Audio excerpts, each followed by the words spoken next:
Hello there. Today we're going to talk about what happened in Crimea in 2014. From series The War in Ukraine 2014.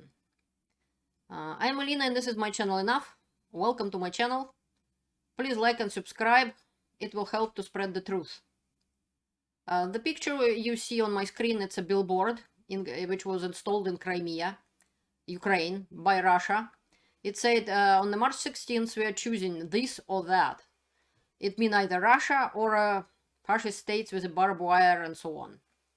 This is the example of Russian propaganda at the time, and we're gonna disprove propaganda on my channel as we do it all the time.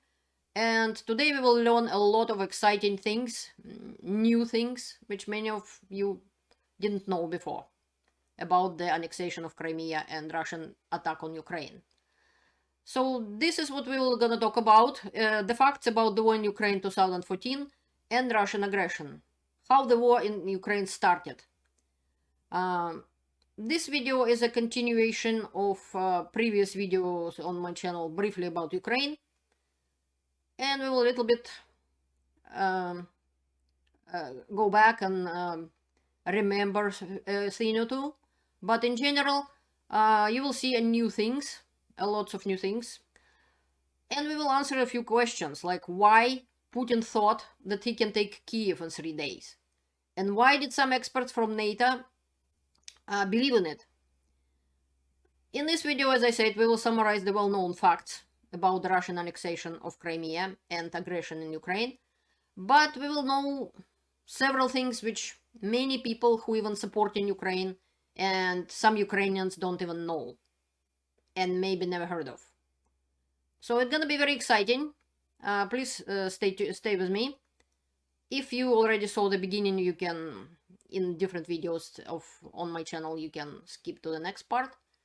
And also, we will find out why it is wrong to think that people in Crimea, all of them were pro-Russians and they wanted to be with Russia. It's wrong, and we will find out why it is.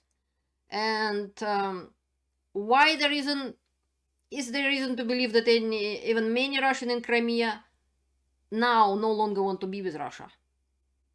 There are so many misconceptions which we're gonna address this time. And this is not all.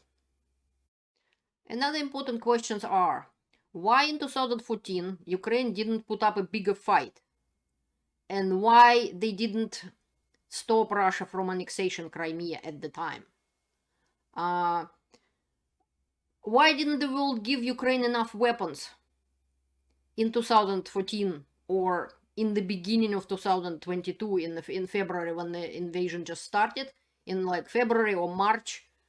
Why the world didn't give Ukraine as much weapons as they give in Ukraine now?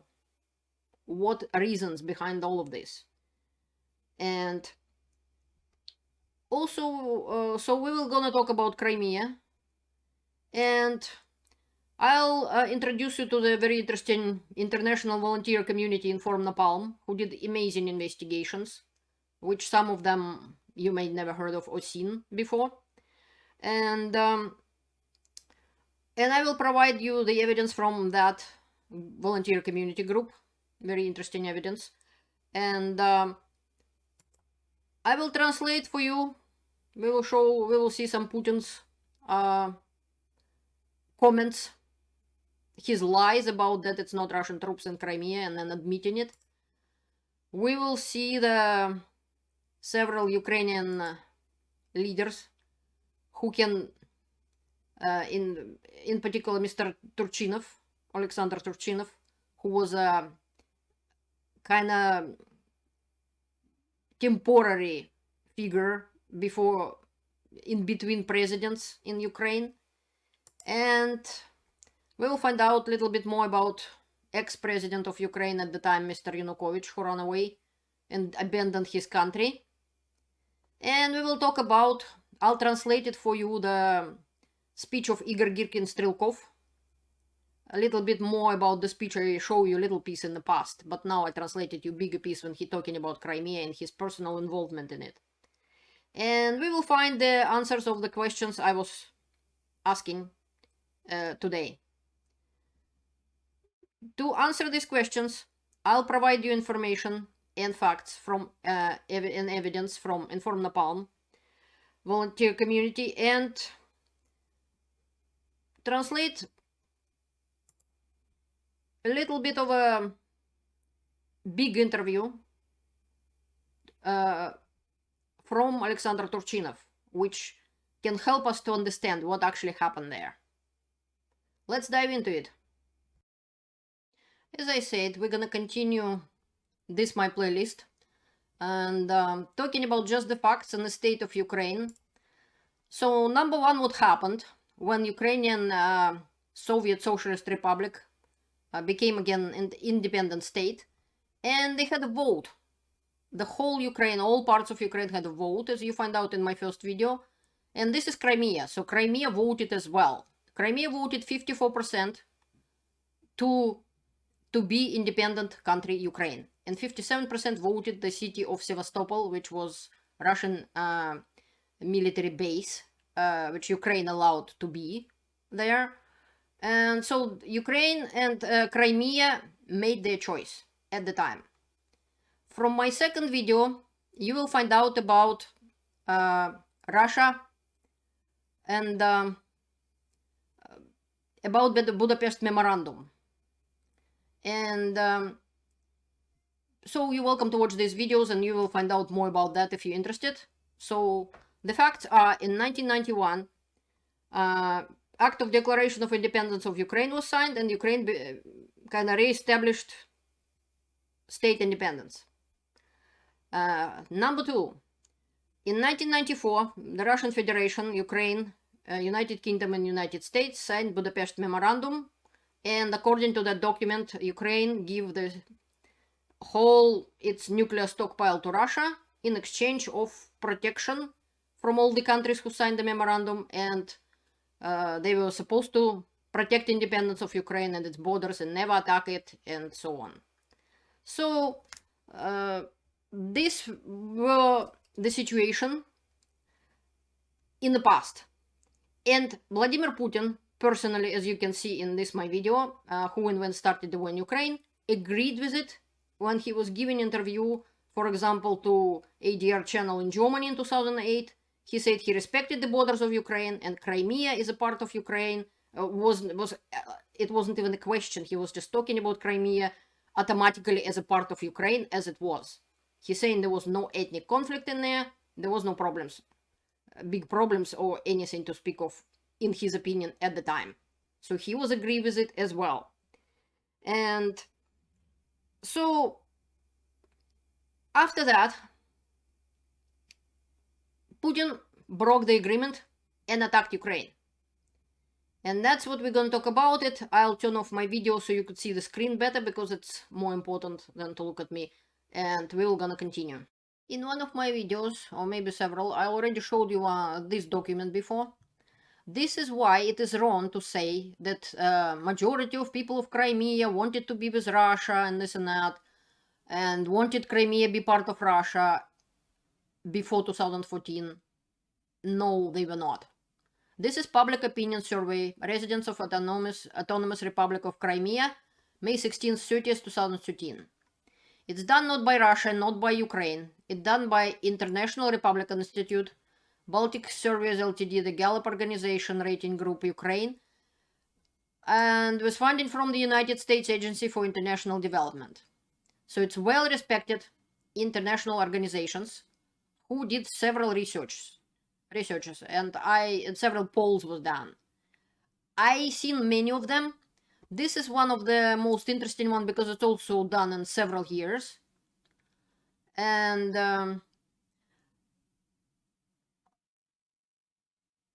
let's talk about most important parts of this survey. This was done in October 2011 and May 2013. Regardless of your passport, what do you consider yourself? That's how people in Crimea answered that question. At the time, when there was no gun to their head, when they freely answered just a regular survey. So you can see about in May 2013, 40% of people considered themselves, as you can see, Russian. There were Crimean Tatars there, which was 15%. There was other groups. 15% thought of themselves as Ukrainians, and 24% thought as Crimeans, kind of independent Crimeans or something. But yet, on the page 17, we can see very important question. Again, it's done in two different times, in 2011 and 2013. In your opinion, what should the status of Crimea be? And this color means Crimea should be separated and given to Russia. So there was answer like that. And as you can see, there was 33% who thought it's a good idea in 2011, and only 23% thought it's a good idea in May 2013. As shown by this poll and some other polls that I saw, in May 2013, 40% of Crimeans, regardless of their passport, considered themselves Russians. But at the same time, all of this add up to 67% of them decided, as we can see in the same poll on this page in 2013, that they decided that Crimea should be part of Ukraine. Just different, they had different ideas. Some wanted autonomy in Ukraine, somebody wanted common oblast or a region of Ukraine. Crimean Tatars autonomy within Ukraine, but within Ukraine. And only 23% wanted to be with Russia. That is why it is wrong to say that Crimeans wanted to be with Russia. No, they didn't. Here there are other interesting pages that you can take a look at which issues were important for Crimean people. And they were saying about Russian language, it was only 4% of people considered it's important. And on this page, which three of the following issues are most important to you personally? And again, Russian language, only 6% of people said it's important. So there is no ground to stand to saying that, oh, Russian people were abused in Ukraine, Russian language it wasn't good to speak Russian language, it was forbidden. No, it's not.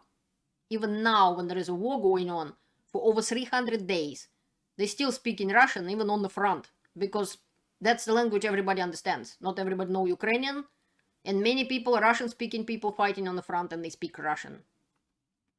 And the same you can see if you look around in every videos of Ukraine, you will see the signs in Russian and everything like that. So this survey is very important because it shows loud and clear that this is what Ukrainians wanted in Crimea. Russian Ukrainians, Ukrainian Crimean Tatars, everybody. They wanted, 67% of them wanted to be inside Ukraine. This is why, and this is just a couple of surveys, like, it's not all of surveys I've seen. This is I wanted to show you so you know. This is how the situation was. And later what happened, after some protests on Maidan, Putin broke the promise, which he promised, and he signed Budapest Memorandum, everything, he broke it, and attacked Ukraine. Russia's attack on Ukraine actually began in February 2014, when Putin brought into Ukraine insignialess troops, seized Crimea and 2 territories on Donbass. But in this video we'll only talk about Crimea. From the very beginning, Russia tried to hide the entire operation to seize Crimea from the world as much as possible. They did very much, they went way far away to just make it invisible. Russian TV channels persistently repeated that people hiding their faces under balaclavas were members of the local self-defense groups and denied deployment of arms and troops. Reports about the equipment unique to Russian army and have not been in Ukrainian army, like Tiger and Rus infantry mobility vehicles and so on, it was denied. They were denied. On March 4th, during a press conference, that's what Russian President Vladimir Putin said. This is the channel Radio Free Europe, Radio Liberty. Частей украинской армии в Крыму в форме очень похожей на российскую форму военную. Это были российские солдаты. Посмотрите на постсоветское пространство. Но они еще прям так Полно вооружены, формы, так которая готовы. похожа на форму. Пойдите в магазин вот у нас и вы купите там любую форму. Это были российские солдаты или нет? Это были местные силы самообороны. Putin is lying, but at the time we didn't know that. I did, because I know, I lived in Russia and I know that you can't just come in a military store and buy uniform. The Russian people didn't have access neither to the guns or the uniforms. They just couldn't go and buy it. It was illegal. If you provide the paper that you are military, active military person or police, then you can find a certain uniform. You just can't really go and buy stuff. So Putin lied, but the world still kind of believed him.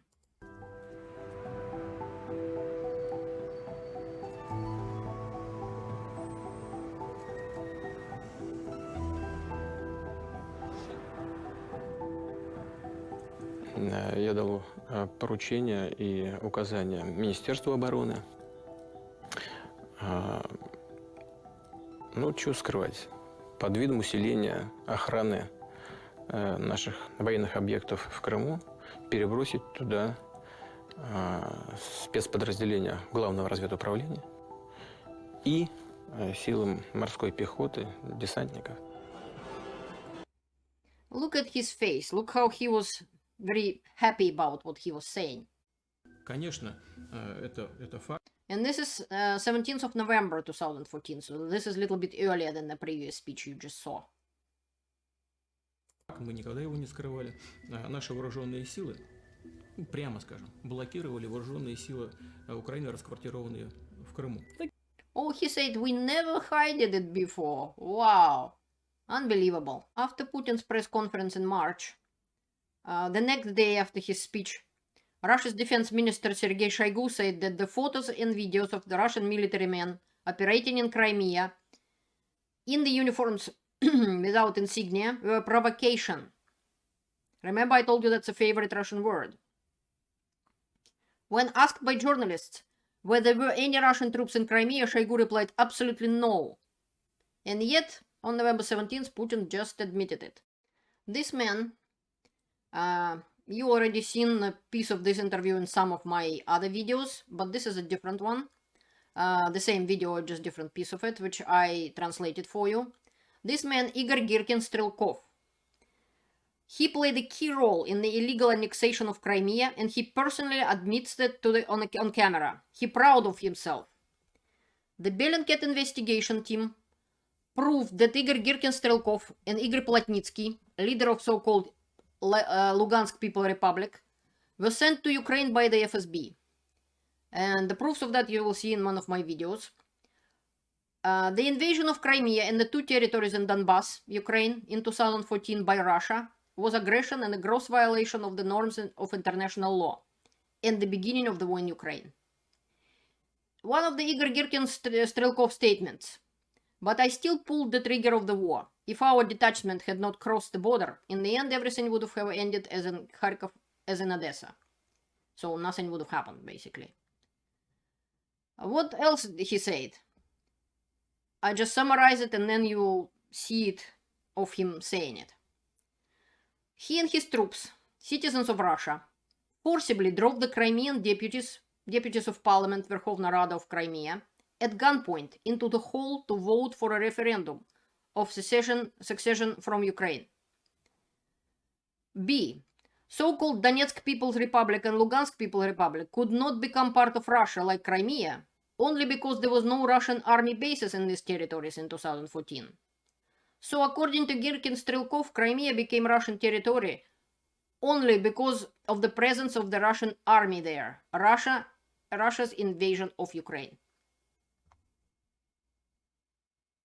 In this show, he's gonna have a political ring, and he arguing with Mr. Starikov. But I just will show you what Girkin-Strelkov has to say. А я был в Крыму с 21 февраля. И вы знаете, то, что вы мне рассказываете, ну вот просто абсолютная чушь. О каких правоохранительных органах, которые перешли на сторону населения, вы вообще говорите?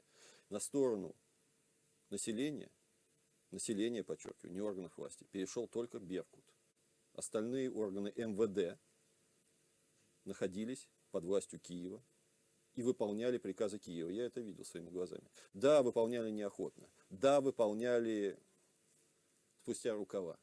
Да, где-то там симулировали болезни и просто саботировали выполнение. Но они продолжали подчиняться Киеву и не выполняли указаний, которые им давала новая власть. Далее, я не увидел, к сожалению, никакой поддержки органов государственной власти в Симферополе, где я конкретно находился.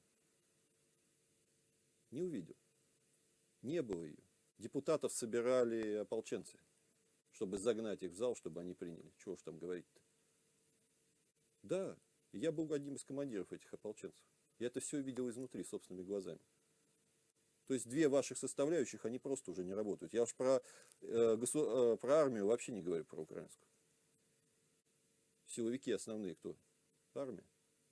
Армия как подчинялась Киеву, так и продолжала подчиняться. Тоже очень неохотно, тоже саботировала, тоже были в ней разные волнения. Я там вел переговоры лично со штабом флота Черноморского. Я их начинал. Но подчинялась. И более того, большая часть подразделений в итоге осталась верна Киеву и вышла с территории Крыма. Как называется эта страна?